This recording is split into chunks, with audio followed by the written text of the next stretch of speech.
Salam. Alhamdulillah alladzi arsala rasulahu bil huda wa dinil haqq yudhhirahu 'ala dini kullihi wa kafaa billahi shahida. Asyhadu an la ilaha illallah wa asyhadu anna Muhammadan abduhu wa rasuluhu amma ba'du. Sahabat Tolpan di mana saya berada, puji syukur kepada Allah Subhanahu wa taala pada pagi hari ini kembali studio Tolpan dengan program besar bincang-bincang soal moderasi beragama akan tampil ke depan kurang lebih 1 jam bersama Dr. Ali Yode yang kita tahu beliau adalah selaku ketua Ombudsman Provinsi Gorontalo yang juga sekaligus sebagai pemerhati sosial budaya di Provinsi Gorontalo, karena beliau latar belakangnya sebelum menjadi ketua Ombudsman adalah sebagai seorang akademisi di Universitas Negeri Gorontalo. Pada pagi hari ini kita akan mengelaborasi secara lebih mendalam tentang kearifan lokal Gorontalo dan terkait dengan pelaksanaan Ramadan. Mungkinkah kita akan berangkat dulu dari berbicara tentang bagaimana pertautan antara Islam normativitas dan Islam historisitas. Kita berangkat dari situ. Bahwa secara normativitas Islam itu adalah permata yang lain. Itu yang kita pahami. Dalam konteks masa lalu, Quran dan Sunnah, itu terlepas dari bagaimana Islam itu merupakan permata dan lain. Pada periode sejarah perkembangan Islam itu sampai dengan area dan Gorontalo itu kita sudah melewati berbagai macam fase-fase perkembangan, termasuk fase kebudayaan. Dan itulah sebuah realitas kita masa kini. Kira-kira bagaimana Pak Ali selaku pemerhati sosial budaya di Gorontalo ini melihat pertautan antara Islam normativitas dengan Islam historisitas tersebut? Oke, ada satu hal yang menarik terkait dengan itu. Kalau mau Gorontalo identik dengan Islam, dan itu pernah mendapat perhatian yang serius ketika Gus Dur datang di Sulawesi Utara. Pada masa itu, ya saya ingat ngantri kita di sana itulah Pak Teddy Yusuf, Kolonel Teddy Yusuf. Beliau mengulaskan kenapa kalau menyebut Gorontalo itu Islam dan kalau menyebut Minahasa itu istilah. Lalu berbicara itu kemudian mengalir. Begini sebelum Islam datang di Gorontalo di dalam pembacaan akademik secara tertulis itu di 1525 Sedia melalui Sultan Amai yang menikah dengan putri raja di kerajaan Bogomondoro di daerah Makassar.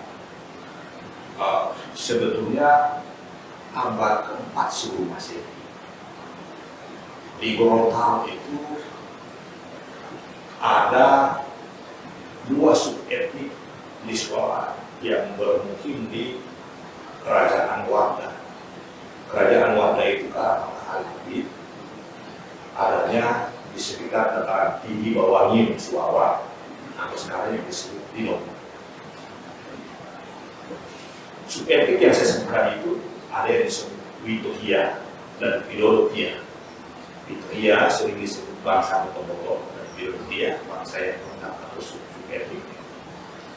Nah, yang Witohia itu mereka berkelana kemana-mana sampai ke Sulawesi Utara, ke daerah itu, Madura dan seterusnya. Mereka menjadi bangsa pengembara, karena itu disebut subetnik Motoboto.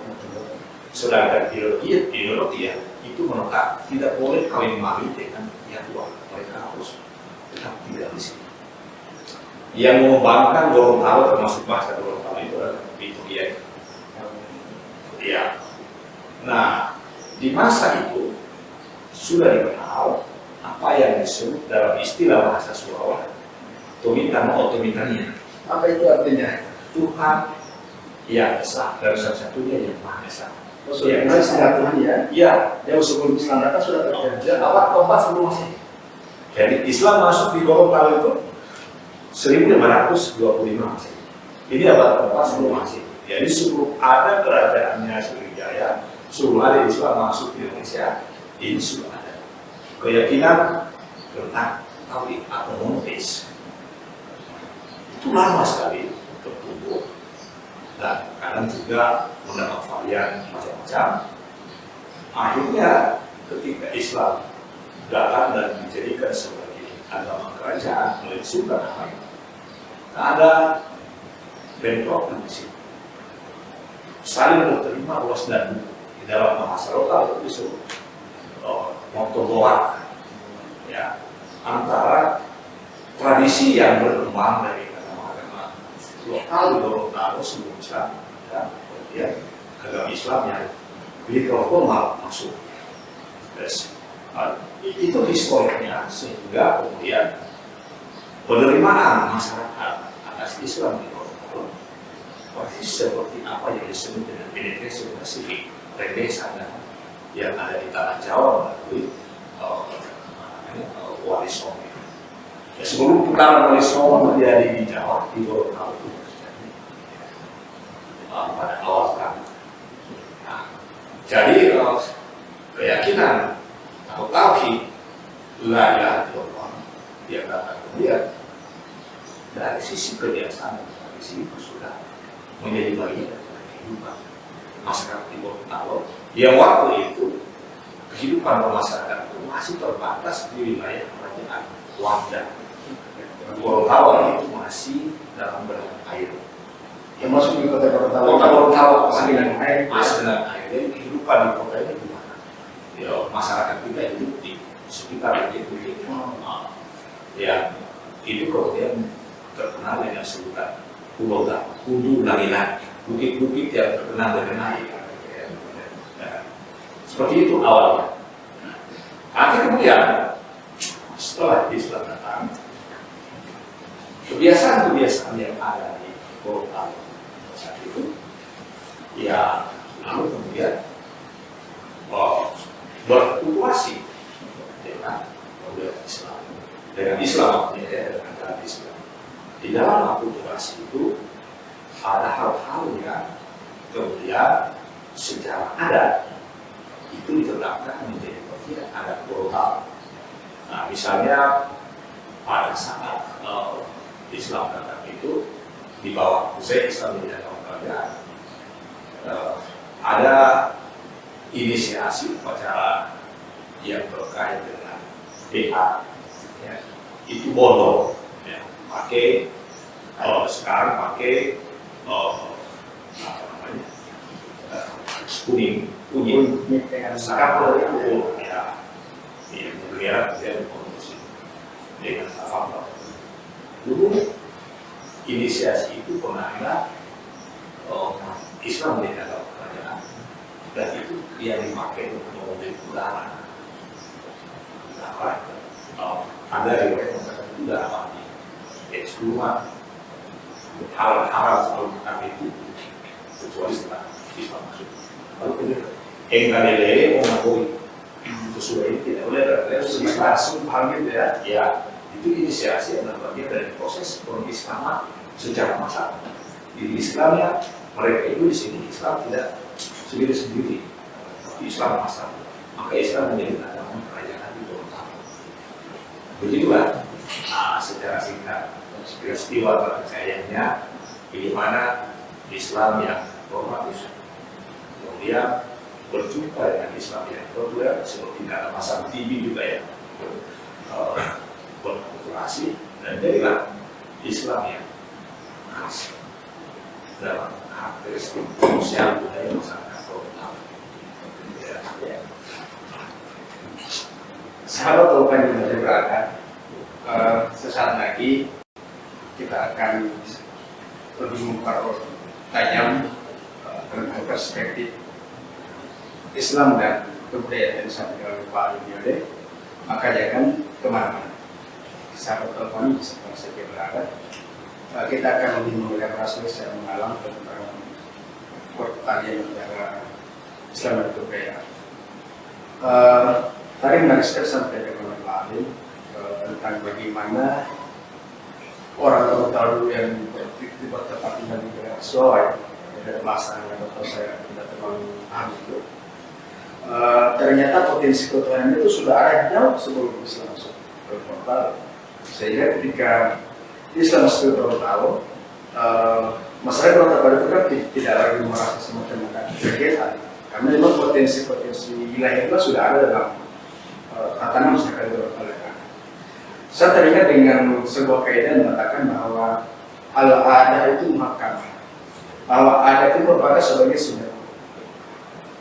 Akan tetapi di tengah arus informasi yang begitu gencar ini, ada sebagian kelompok yang saya kira sangat anti dengan yang namanya adat, ya, dengan dalih bahwa Islam harus ditipikas diberikan kembali. Kira-kira bagaimana Pak Ali melihat antara Islam dan kebudayaan kemudian bisa dipertentangkan? Padahal kalau secara kultural di Gorontalo itu sebenarnya tidak ada persoalan. Akan tetapi di era informasi digital yang begitu kencang, terutama untuk kalangan milenial itu sangat kontras sekali bagaimana antara ini dipertentangkan dengan sebuah kebudayaan. Kira-kira bagaimana menurut Pak? Ya, Islam itu kalau kita bicara di dalam gerakan kulinarisme itu sebetulnya satu peristiwa untuk menyusuri kembali sejarah dan ingin menemukan atau menambahkan kerinduan terhadap seperti apa kejayaan Islam sesungguhnya. Kalau ini sebuah pencarian, maka sebetulnya tidak pantaslah ketika mencari itu hanya mau menyebut ada satu cara atau ada satu cara.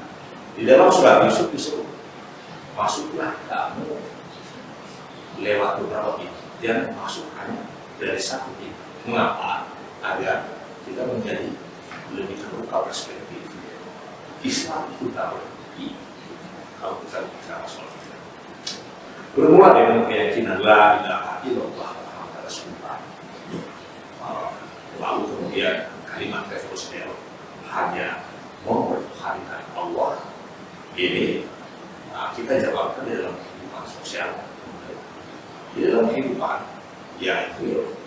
yang disebut dengan Tuhan, yang mungkin kita anggap kita definisi segala sesuatu yang menyebabkan kita tunduk, apapun itu yang menyebabkan kita tunduk, itu disebut Tuhan itu. Jadi kalau begitu kan sebetulnya boleh jadi kota, boleh jadi undang-undang, boleh jadi uang, boleh jadi kekuasaan dan lain sebagainya. Karena dia lebih bersifat impersonal ya, keimanan personal ya. Karena itu kemudian deklarasinya dimulai dengan la ilaha illallah, kecuali la ilaha. Nah, ketika kita mengidentifikasi bukan ini, bukan itu, kecuali Allah, itu sudah peristiwa kebudayaan. Kita mencari, tidak mencari, itu peristiwa kebudayaan. Apa itu? Bagaimana kita menyatakan ilah Allah kecuali Allah? Oleh karena itu, kita tidak bisa melakukan jumping, melompat langsung ke langit, melaut kaki kita mengembang. Kaidah-kaidah kehidupan yang terkait dengan kita bersama berhubungan itu kebudayaan, itu sosial. Nah, kalau kita meyakini dengan keyakinan dari langit, maka kita harus kemudian menunjukkan apa yang kita lakukan di dalam interaksi itu di atas daulah langit. Dalam hal ini, itulah kita ketemu dengan kebudayaan dan Islam dan kebudayaan. Tidak boleh tengah. Wah, naif sekali kalau bicara Islam. Saya melihat itu ada satu kupasan dari Rashid Ridha. Kita tahu lah semua kalau bicara Rashid Ridha siapa. Buku itu dalam terjemahan Indonesia berjudul Islam dan Kebudayaan. Ada satu pasal yang menarik sekali yang bicara tentang Al-Urwah Al-Wuska. Al-Urwah Al-Wuska ini saya temukan ketika saya melakukan penelitian kemiskinan di Gorontalo sebelum menjadi provinsi. Apa intinya boleh saya temukan di situ. Di dalam kehidupan kelompok-kelompok miskin, saya ingin gambarkan keadaan miskin itu di bawah standar Profesor Sayote, yang kebutuhan pengeluarannya setara 140 kg beras per orang per tahun. Di bawah itu, kalau pakai bahasa Kenneth Galbraith, katanya yang pantas dikasih sama mereka itu bukan lagi bantuan pangan, tetapi kain kafan.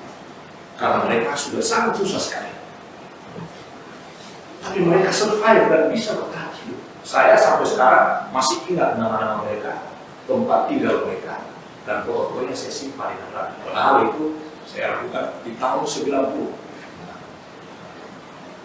Kelompok-kelompok miskin ini mempunyai satu sistem sosial insurance, di mana di dalam adat dan kebudayaan terutama yang disebut dengan biloke dan tolia.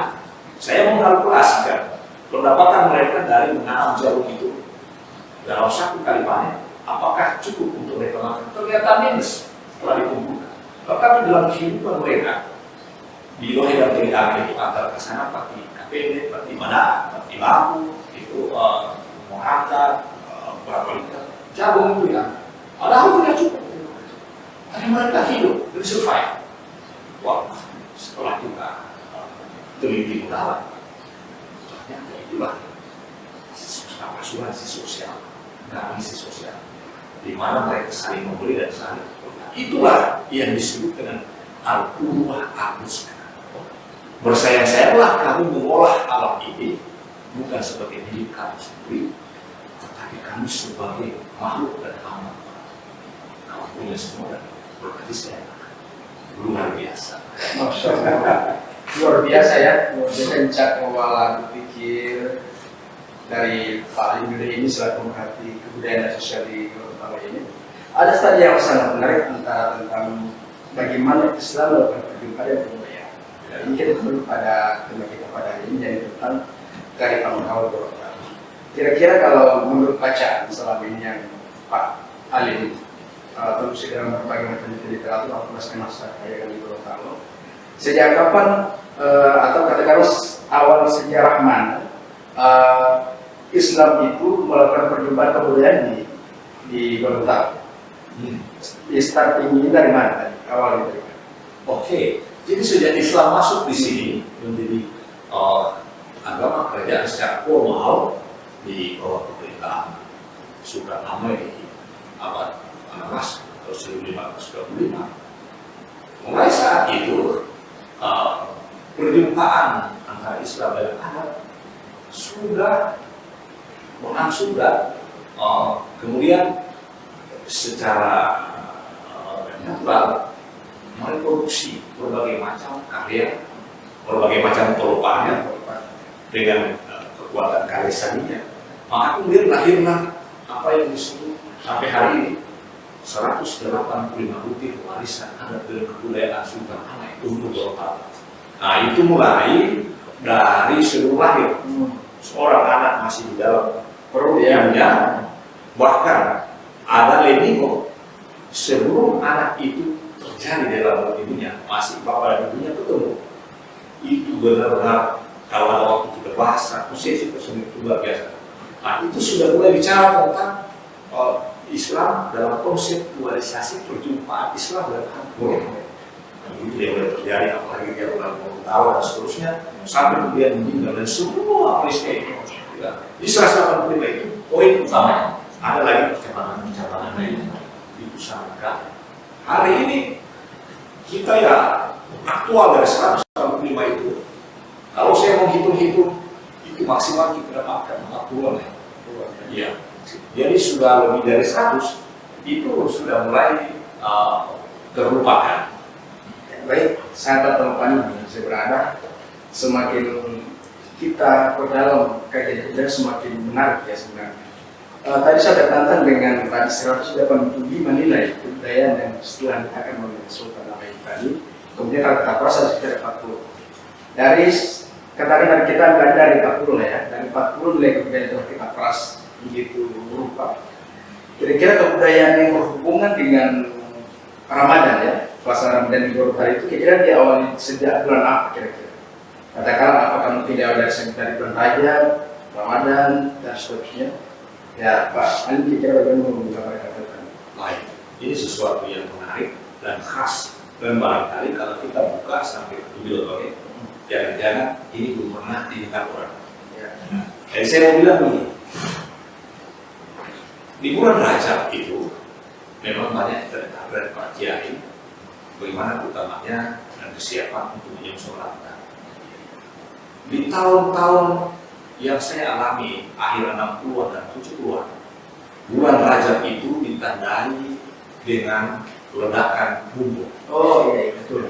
Saya tadi kan dulu waktu masih kecil biasa. Iya, jadi meriam bambu ini dipasang. Jadi ternyata meriam bambu itu dia sejak Rajab sudah dibunyikan ya.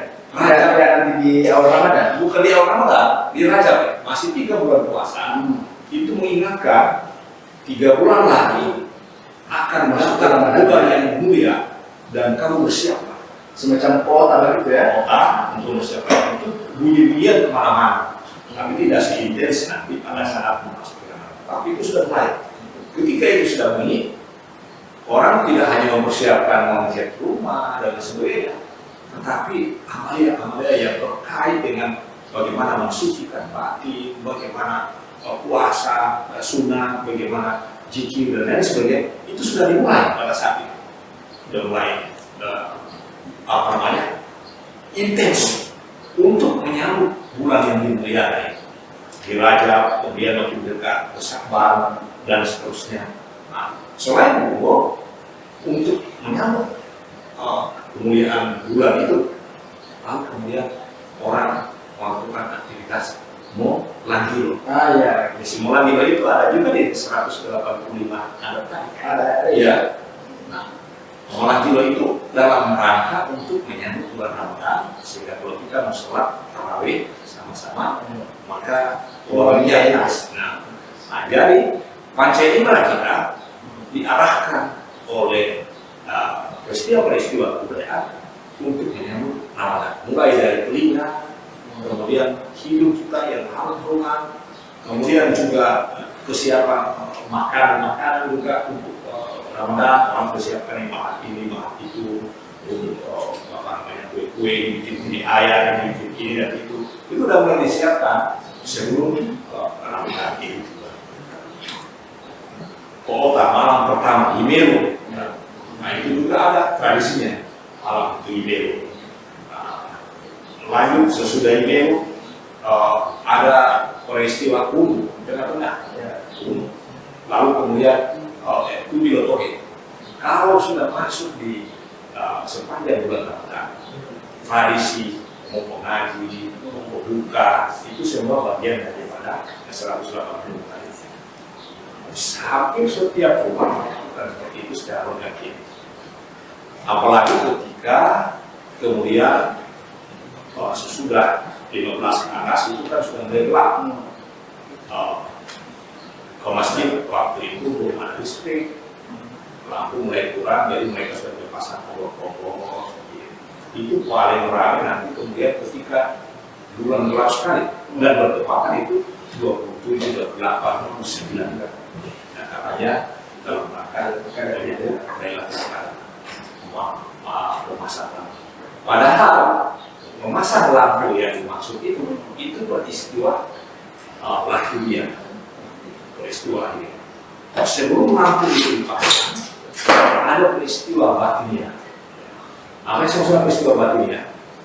Menyala semua batin daripada umat Islam di Mortal dengan amalia yang intensif dimulai pada bulan Rajab, Sya'ban, kemudian 5 tahun. Itu semua ibaratnya sudah menyala. Jadi diri-diri itu secara batin ya itu sudah menyala dengan perannya karena mampu. Maka kemudian untuk mengekspresikan itu bertepatan pada saat itu bulan sudah gelap, orang mau menuju ke masjid di kegelapan susah melihat jalan yang bagus, maka kemudian dibuatlah Bilotoke. Di situ Bilotoke itu menjadi malam yang penuh sukacita menyambut Lailatul Qadar sekaligus mengekspresikan cahaya yang ada dalam diri itu sudah bercahaya. Karena itu sebetulnya Tubilatohi itu boleh dibilang nur alam. Cahaya di atas cahaya lahir di atas cahaya batin. Yes.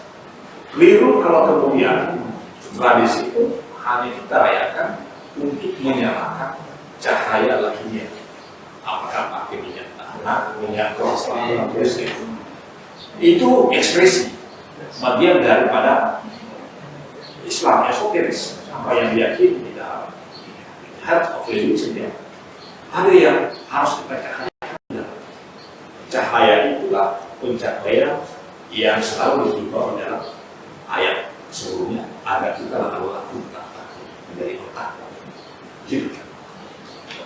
Sungguh sangat menarik ya kajian kita pada kali ini. Tadi disampaikan bahwa di Gorontalo itu ya persiapan Ramadan jauh sebelumnya. Itu sudah ada dengan Rajab, kemudian Syaban, sampai dan Ramadan. Kalau dalam konteks masa agama sering kita biasa mendengarkan doa bersama, Allahumma barik lana fi Rajab wa Syaban wa ballighna Ramadan. Ternyata ini ada korelasi kebudayaan juga ternyata. Tidak hanya sampai pada konteks teks secara agama, tapi dia tidak korelasi kebudayaan. Ini yang saya kira yang perlu kita sampaikan kepada sahabat Orpani di masa yang berada. Kira-kira apa sih makna simbolik ya? Makna simbolik mulai dari pemberian bunga ini dari bulan Rajab, kemudian memasuki Ramadan ada semacam bulan Gino, ada juga bom mobiluti sampai dengan mandi pun saya masih ingat itu kekiaman itu ada lemon yang dibelah dari depan itu digunakan untuk mandi. Kira-kira untuk Ramadan, kira-kira apa sih makna simbolik yang disampaikan oleh para guru kita kepada umat Islam pada waktu itu sehingga kemudian seperti ini lahir dari tangan guru kita. Oke, semua yang dilakukan itu menunjukkan penghormatan dan betapa hikmahnya bulan yang mulia yang dilakukan oleh umat Islam, oleh masyarakat kota. Kita harus sambut itu bukan hanya dengan jasmania yang suci, tapi ya kayak tadi umumnya tidak sebagainya, termasuk di Muhammadiyah dan seterusnya. Itu semua membersihkan jasmania agar dia bersih. Tapi lebih dari itu ada bagian yang di dalam secara esoteris yang harus dibersihkan, Karena itu kemudian sebetulnya yang mengalami kehidupan dulu seperti itu, ketika dia menggunakan bumbu melihat laut, berdebar-debar dia. Kenapa? Molimeo dalam bahasa Arab. Molimeo dia ingat akan jumpa satu bulan yang mulia yang tentu semua orang akan bisa menjumpai itu karena ada kehidupan atau ada amal yang melewati 1000 bulan di sana. Jadi Pak ada sempat melihat pas itu ya, ketika bumbu dibunyikan. Benar. Sekarang kalau saya mendengarkan bumbu itu, saya berdebar. Saya rasanya nangis penuh. Luar biasa sekali. Kalau kita menemukan bukan hanya bersambut dengan makanan istimewa, dengan ayat, tapi sahurnya kita bisa merasakan itu dan sulit sekali itu diungkapkan dengan kata-kata. Bagaimana kita menjadi begitu sangat cair di dalam kebersamaan kita di masjid, kemudian bagaimana kekhusyuan beribadah, bagaimana hubungan antara kita menjadi begitu sejuk, damai dan semuanya. Tidak ada orang berkumah, tidak ada orang berkumah, semuanya begitu nikmat sekali. Dan itu bulan yang sangat istimewa secara real kita alami. Tidak hanya kita dengar, dimuliakan atau dalam ucapan ini bulan yang mulia, tetapi kita mengalami kemuliaan itu benar-benar kita rasakan. Ada lagi tradisi yang tadi sampaikan tadi sempat mengikuti saat tidak ada. Biasa kan kalau kita di masa kawasan kampung, nah saya kira itu berlaku beberapa secara keseluruhan. Biasa kalau di awal itu ada tradisi musuh lalu itu pasti ada.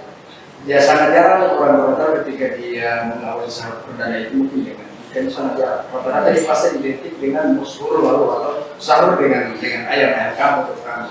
Saya juga ada tidak ya. Nah, ini kira-kira pesan filosofis ya, pesan filosofis daripada musuh Allah pesan dengan ayam, terus juga di Ramadan harus mendekati dengan bina ayam. Kira-kira seperti apa itu Pak? Jadi begini ya, semua yang disebutkan tadi, Abu dan ayam itu makanan-makanan yang di dalam kurang waktu itu syarat dengan gizi. Sekarang kan variannya sudah lebih bagus, sudah lebih tertata dan gizinya sudah lebih. Tetapi waktu itu seperti itu, makan enak dan enak kondisi. Begini filosofinya ya. Orang-orang dulu di Gorontalo itu meyakini bahwa kita adalah pencitraan Allah untuk hadir ini. Karena itu disebut khalifah. Jadi teomorfis kita atau bentuk ketuhanan dari diri ini terdiri dari dua zat. Yang pertama yang disebut dengan akan kelanggan besar surah al-Timitin atau Amai Masnun yang rumput usul itu kan simbolik dari kita. Di satu sisi juga yang adalah insan adalah surah ini. Ada citra aku ada di dalamnya kemuliaan Allah. Yes. Kalau demikian dengan sifat-sifat Tuhan ini dengan segala macam fungsi yang melekat di situ, intinya bahwa kita memiliki citra keilahian bahwa 99 Asmaul Husna itu dengan Maha Sembah itu ada pada kita tanpa maha. Tuhan Maha Kuasa, kita kuasa tanpa maha. Untuk bisa kuasa, bisa tegak, masyarakat atau orang di Gorontalo itu menyadari butuh supply makanan yang bernilai gizi, protein, dan sebagainya yang bisa dapatkan dari berbagai sumber.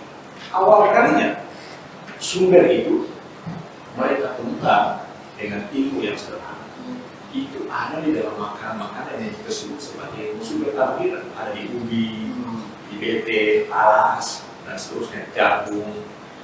Nah, untuk menegakkan diri yang kuasa tanpa maha itu, maka mereka berpikir harus disuplai itu makanan-makanan yang berisi makanan dan karbohidrat yang cukup.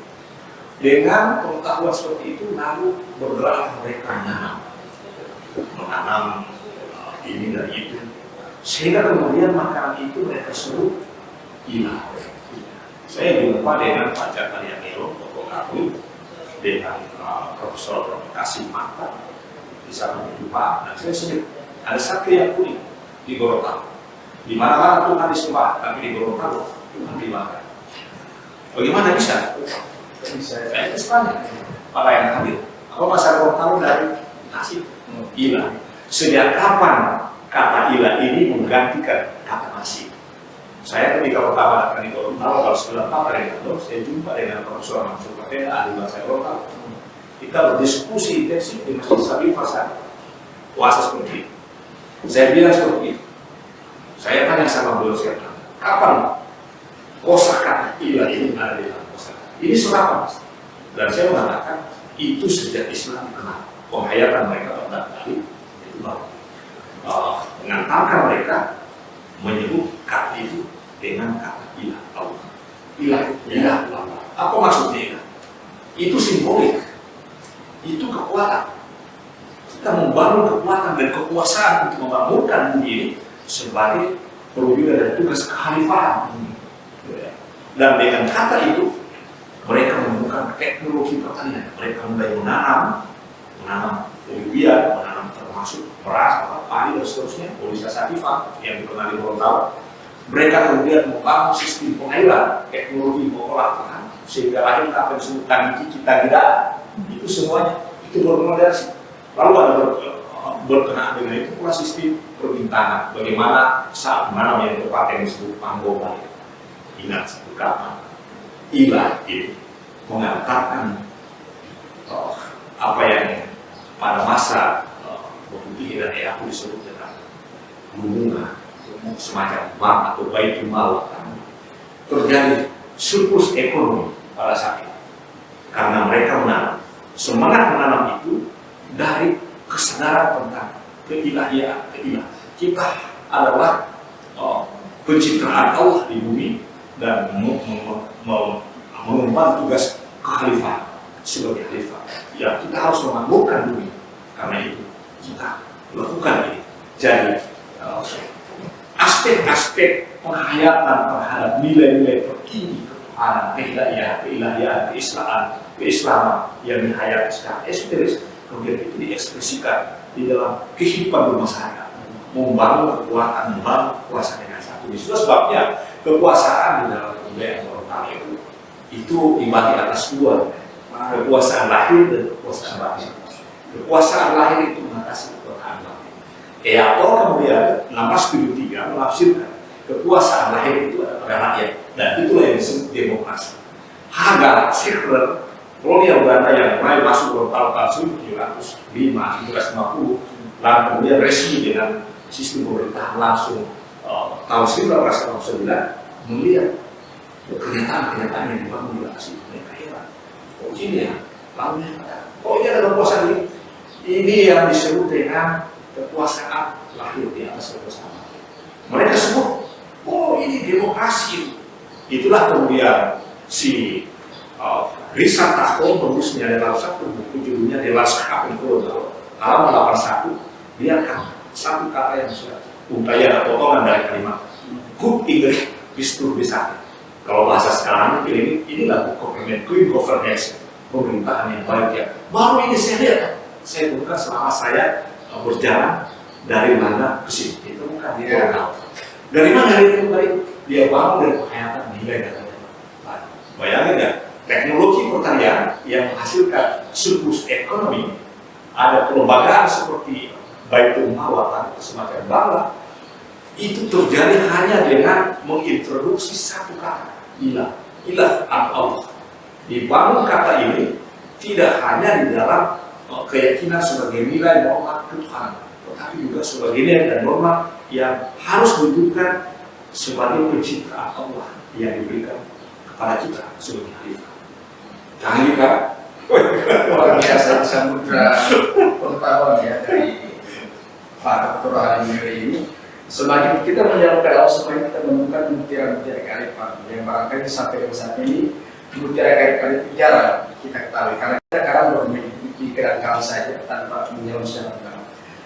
Sahabat Alfa di mana saya berada, sekarang lagi kita akan kembali dengan pembahasan yang lebih menarik tentu setelah pesan-pesan berikut. Ya baik sahabat Alfa bersama saya Ishak Said, kembali kita akan melanjutkan bincang-bincang santai dengan Dr. Ali Niode. Tadi kita sudah membahas tentang musuh atau maluho, kemudian tidak dan sudah dijelaskan panjang lebar bagaimana mana filosofis di balik itu sampai dengan ketemu kata ilah dan sumbernya. Kita sudah dengarkan bersama bagaimana dia dari Pak Ali Niode. Kemarin kita akan masuk ke salah satu tradisi biasanya di pertengahan Ramadan. Ini Ramadan itu terkenal dengan ada istilahnya kulu. Biasa kalau kita saksikan saat ini biasa di Kabupaten Gorontalo ya bagian sana bagian manut ya. Ngomong ini? Bagian ngomong ini. Itu kan biasa kalau politik identik dengan ada pisang dan kaca.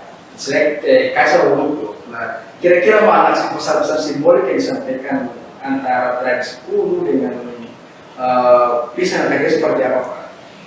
Banyak tafsir tentang mana simbolik dari kaca walaupun pisang dan kaca di peristiwa kulu. Tapi mari kita tarik ya, seperti apa hubungannya dengan kudu. S10 ini pertengahan puasa, malam ke-15 itu masuk kudu. Malam ke-15 itu kita diingatkan sebentar tadi sudah separuh perjalanan dan separuh ini jangan pernah suruh-suruh.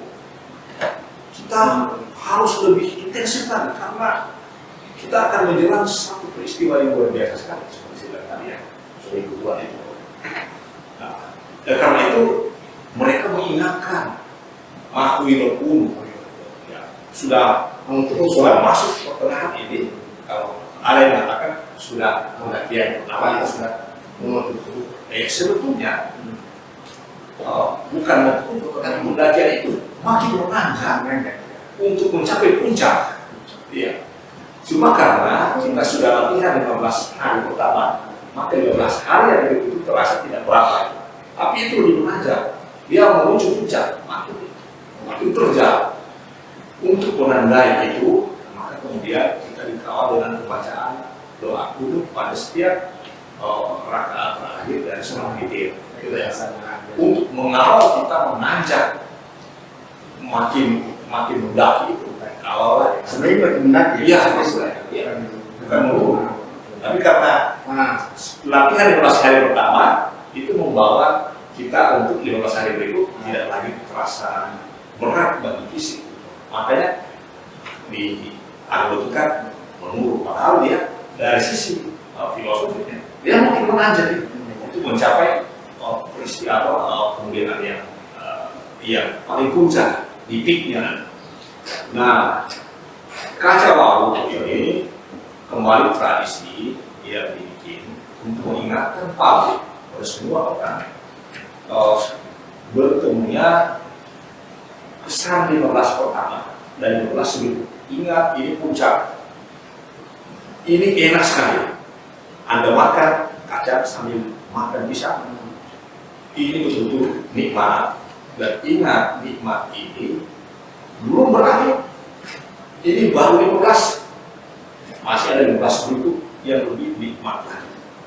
Maka tradisi kaca wau itu sebetulnya mengingatkan para pemuja kenikmatan di leher, di kuliner, akan waktu tibanya hari yang mestinya kita sesudah itu naik lagi, lebih intens, lebih serius, lebih progresif, lebih apa, lebih baik. Sahabat kalau pagi masih berada, tak terasa sudah kurang lebih 1 jam ya. 1 jam kita bicara sampai dengan Pak Ali New ya. Luar biasa memberikan dalam perspektif yang sangat luar biasa. Tidak hanya saya perspektif ilmu agama psikologi, tapi juga bagaimana kebudayaan itu sangat dikuasai. Kira-kira apa yang disampaikan kepada sahabat Tolopandi sebagai closing statement ini? Karena kita akan mencoba sambung lagi pembicaraan kita pada kali ini. Nanti soalnya kita akan sambung lagi, kita akan masuki pada fase akhir Ramadan sampai dengan mengakhiri Ramadan. Kira-kira apa yang disampaikan terutama pada kalangan milenial? Ya, kalangan milenial ini yang sebagai generasi yang saya kira lahir dan bukan sekali dengan masalah budaya. Apa yang disampaikan kepada kita semua? Kita sering dengar para kiai dan orang berbicara bahwa Islam itu rahmat paling alamin. Kita dengar, tapi kita tidak kurang menonton di komunitas, di masyarakat yang mayoritas Islam. Seringkali kita dengar identitas dengan keluarga, kemiskinan, keluarga. Kenapa demikian? Karena kita tidak menerjemahkan Islam langitan itu ke bumi. Nah, sekarang waktunya lah kita untuk mendemonstrasikan dengan era yang milenial ini bahwa Islam rahmat itu harus kita lakukan, bukan kita wariskan. Kebudayaan itu bukan warisan saja. Kebudayaan adalah bagian dari warisan dan tugas. Gabe auf gabe. Ini peran yang harus dilakukan oleh anak milenial. Tidak hanya warisi, tetapi juga melaksanakan tugas. Mari kita lakukan secara demonstratif bagaimana perjumpaan Islam kebudayaan, khususnya di bulan puasa Ramadan itu menjadi benar sebelum menjadi rahmat bagi orang lain, rahmat bagi kita harus rasakan. Saya kira. Baik, terima kasih. Memadai sudah pertemuan kita pada hari ini pembahasan bagaimana kebudayaan di Gorontalo yang dikaitkan dengan pelaksanaan Ramadan. Beliau telah membahas panjang lebar mulai dari awal bagaimana Islam masuk di Gorontalo, kemudian bagaimana pertarungan antara Islam dan Gorontalo sampai dengan masuk pada tradisi Ramadan yang diawali dengan membawa putra berbulan raja, kemudian kita memasuki awal Ramadan dengan sahur lupa kemudian tidak ayat sampai dengan tahap pertengahan Ramadan yakni dengan tradisi puluh. Misalnya kita akan sambung lagi di kesempatan yang lain untuk lebih membahas hal-hal yang terkait dengan Ramadan, terutama bagaimana umat Islam itu mengakhiri Ramadan ditandai dengan mau utara. Kalau penasaran, jangan lupa tonton terus Tolpani Podcast. Demikian, terima kasih Pak Andre atas partisipasinya pada kali ini. Alhamdulillah begitu luas wawasan dan pengetahuan yang telah diberikan kepada kita sekalian, terutama sekali bagi kalangan-kalangan milenial ini yang saya kira makin lama ini tercerabut dari akar sejarahnya dan ajar kebudayaan. Demikian, terima kasih. Wassalamualaikum warahmatullahi wabarakatuh.